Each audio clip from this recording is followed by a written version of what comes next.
I am lucky. Most sports when I was younger, I was pretty good at, except racquetball.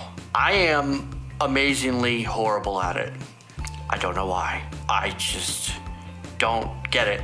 And I just let it go. Instead of trying to figure it out or fix it, I just accepted that racquetball will always be something I'm terrible at. I assume that everyone has weaknesses like that, has some activity or skill that escapes them.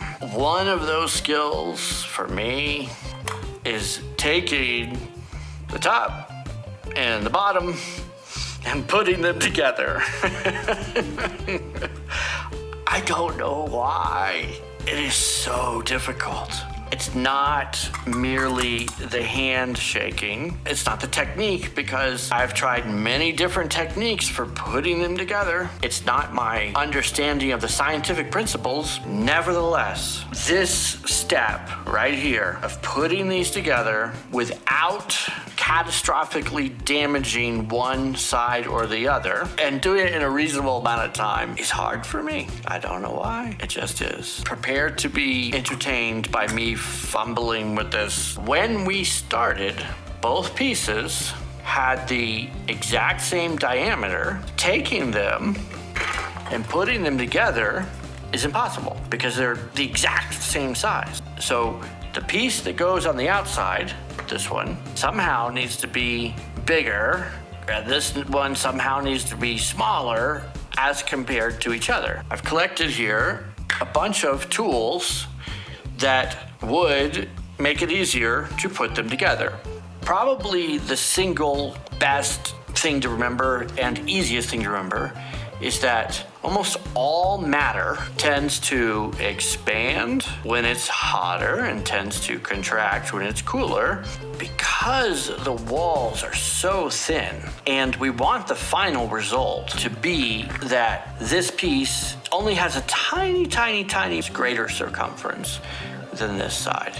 We only need a little bit of change. We don't technically need to modify both of them. I do, because, as you know, I struggle with this. And this video is not about making beverage can stoves, so I'm going to show you different ways to modify these that is easier to put them together.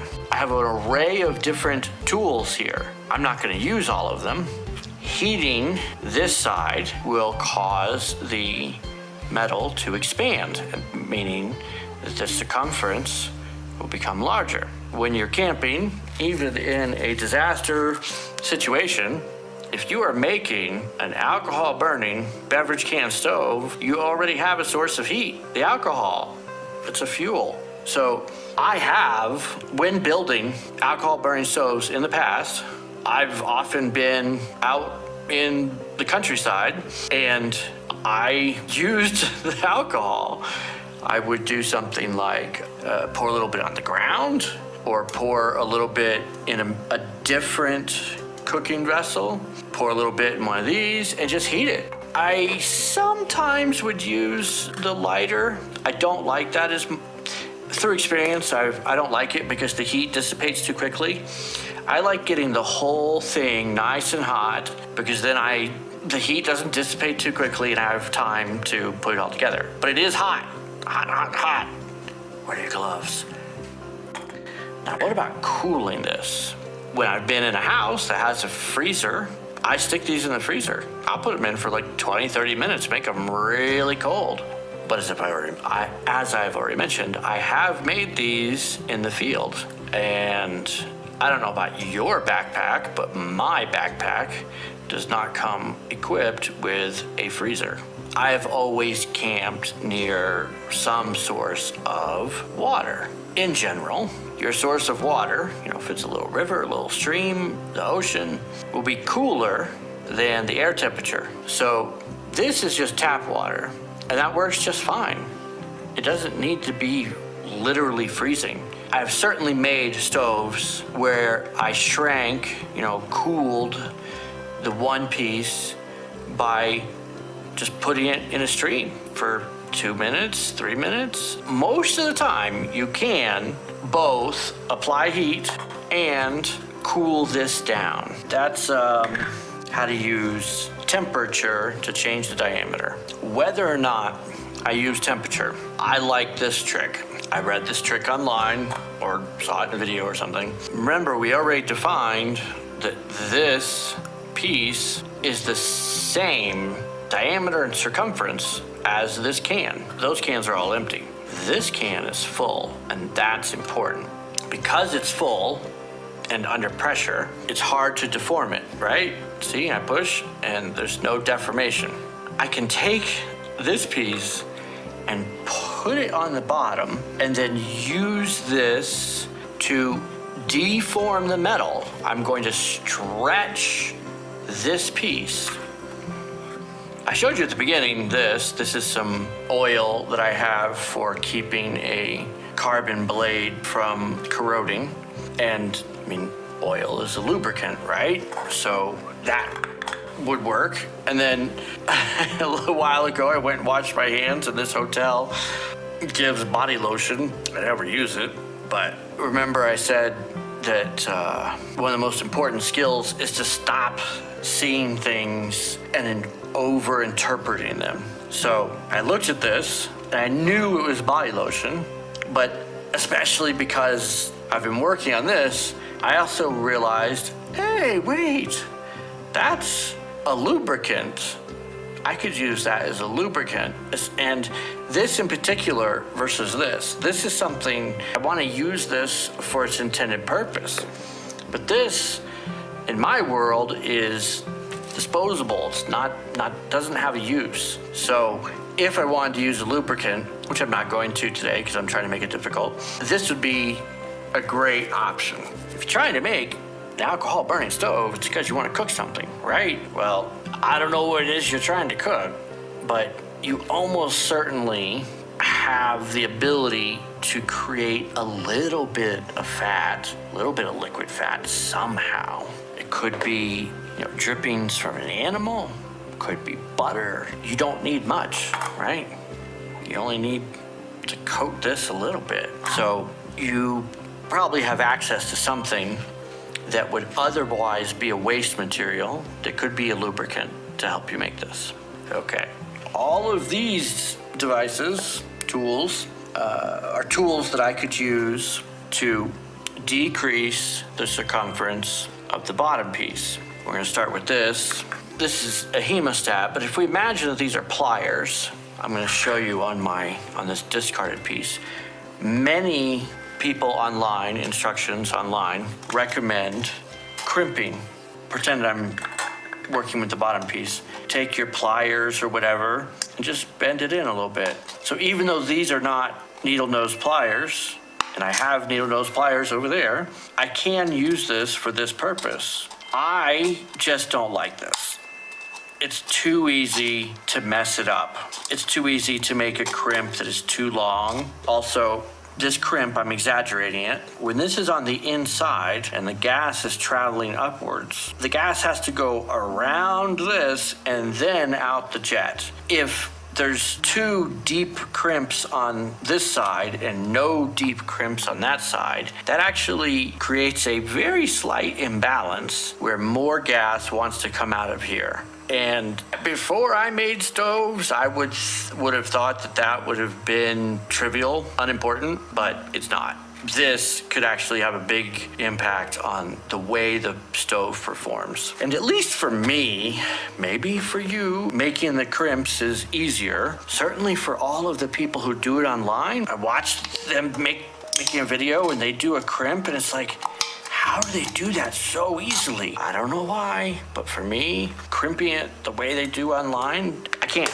I have never been able to do that very well. So I strongly avoid any crimping. I only do it when I have been trying to get these together for so long that I get frustrated. I'm like, screw it, I'm gonna crimp it. So that is one way I might use this or a pair of needle nose pliers, but I'm not going to this time. Another really cool trick that I saw online involves using a battery. So Christmas time or birthday time and you're wrapping a present for someone, or you're watching someone else wrap a present for someone. Have you ever seen someone take a piece of ribbon and the ribbon comes off of the spool and it is flat, right? But then that person takes usually the dull side of the pair of scissors and they pull the ribbon over it, and that causes the ribbon to make a tight curly cue. I think it's brilliant. First time I saw it, I was definitely an adult and I was like, wow, that is so cool. I thought it was like a magic trick, even though I was certainly in my 20s by the time I saw it for the first time.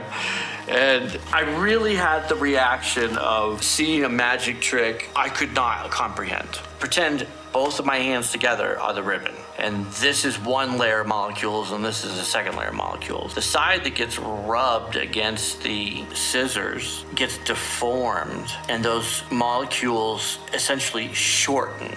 And so that pulls it into a spiral. Well, that same concept works on aluminum. And the cool trick was to take this and push the battery. Instead of moving the can, I'm moving the battery like so. And I have not done this in years, so I'm not doing it very well. But that's the general idea. And I do have a battery, so I could have used a battery, but I wanted to make it more challenging on myself, to show you something even less conventional. And that's what I was originally going to use this for. I was going to use this on the lower piece to crimp or to curl the inside of this, and that would make the diameter just slightly smaller.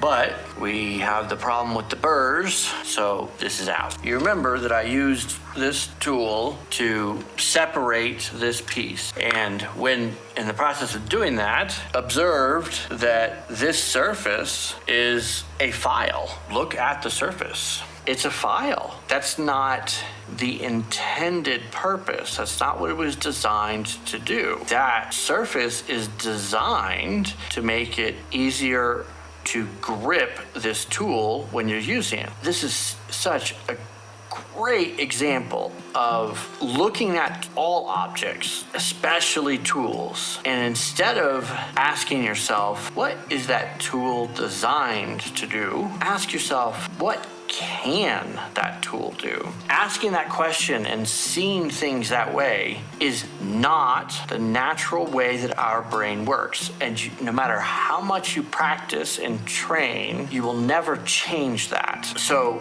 it is absolutely a skill to learn to challenge yourself all the time and ask, well, what can it do? When I looked at this tool, I did not see that this is essentially a file. I only stumbled across it when I was using it to widen the holes, and then I got frustrated because I originally called this serration, and I got frustrated because it was catching, and I was like, this feature is bad. This feature is causing me problems. That's how I originally reacted to it. But luckily, I was able to recognize that, yes, it is very annoying because it's making it difficult for me to pull out of the can because it is a file. I have owned cheap files that have a very similar texture to this. This is a cheap, not particularly rough file, and it's not particularly hard either. That's fine because this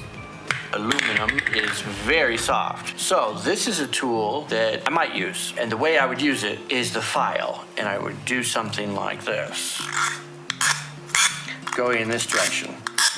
And this, I'll probably end up using it, almost certainly. My goal is to find the large burrs and make sure that they are all pointing inwards. This, before we even started, I planned on testing this as a file. Going back to this, I had already been thinking about the construction of the beverage can stoves. And previously, I've never constructed a stove and tried to reduce the diameter of the lower piece by filing it down. Never. But in this instance, I was already thinking about the probability that I would want to use a file to help reduce the circumference of the bottom piece. Even though I was already thinking about that, and even though I looked at this tool multiple times, and even though I decided I was probably going to use this tool, I did not see that this was a file. I really want to stress that this skill of unlearning what a tool is and what a tool is designed to do, so that you can look at the tool and see what it can do rather than what it was designed to do. It is something you must do constantly. It's not like you're going to learn it and then everything else is going to be easy from there. I was completely blind to this file. My original thinking with this was the thickness of this wall consists of two things. Clearly, the aluminum. That is the majority of the thickness. But the other part is this paint or sticker or whatever it is that's on the outside. That has some thickness, only a very, very, very small amount. That's all we need. If we heat this and we contract and we cool this and we file off this sticker, this paint, that might be enough to make it all fit together. I wasn't imagining filing off all of it with this device because that would take a very long time. I have seen people do it with sandpaper. I think one time I had a wire brush and I scratched some off, but most people do it for aesthetics. I didn't care, so I don't do it. Sandpaper is sand. So there are ways to scratch this off if you want to, for whatever reason, without needing a really sophisticated tool like this diamond coated piece of metal or even sandpaper. If you can find an abrasive substance such as sand of the right size, you could, with enough effort, scratch all this off. I was imagining taking off maybe 5 millimeters from the top to help get it started, but at some point I used the tip of this to help make one or two of these holes, and look what it did to the tip. Can you see that the tip is brighter than the rest of it? That's because the way I used it, by inserting it in here and then I rotated it, inadvertently removed the diamond coating from that part. So I don't care about this little device because I have other equipment that's better. So I don't mind ruining this. That's not the issue. I'm just not sure how effective it is going to be. It might not accomplish what I want to accomplish, which makes it doubly better that I found this file. So there's what we're gonna do.